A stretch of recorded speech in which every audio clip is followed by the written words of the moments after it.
Hey friends, Diane here. The next chapter in this eye-opening book may be one that's a little tough for us to wrap our minds around. Yet if we really understand what love is all about, then it simply makes sense. It is called "Your rod and your staff, they comfort me."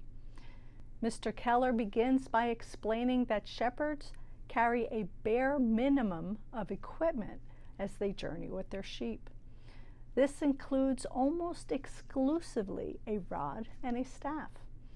It is interesting how much care and attention is spent on picking, shaping, and learning to wield these weapons of defense.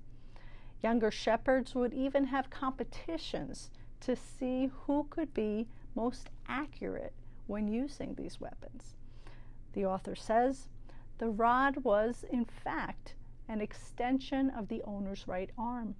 It stood as a symbol of his strength, his power, his authority in any serious situation.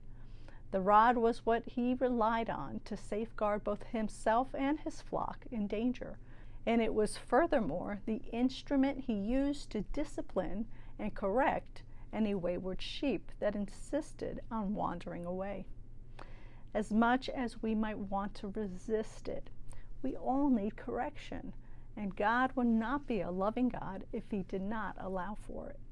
Mr. Keller reminds us of how when God called Moses to lead his people, the only weapon in the hands of that shepherd was his staff. Through it, God showed his might and power, which brought comfort to God's people. The author says, it was always through Moses' rod that miracles were manifest, not only to convince Pharaoh of Moses' divine commission, but also to reassure the people of Israel. Then this author makes the connection between this powerful weapon and the Word of God, as he says, living as we do in an era where numerous confused voices and strange philosophies are presented to people, it is reassuring to the child of God to turn to the Word of God and know it to be his shepherd's hand of authority.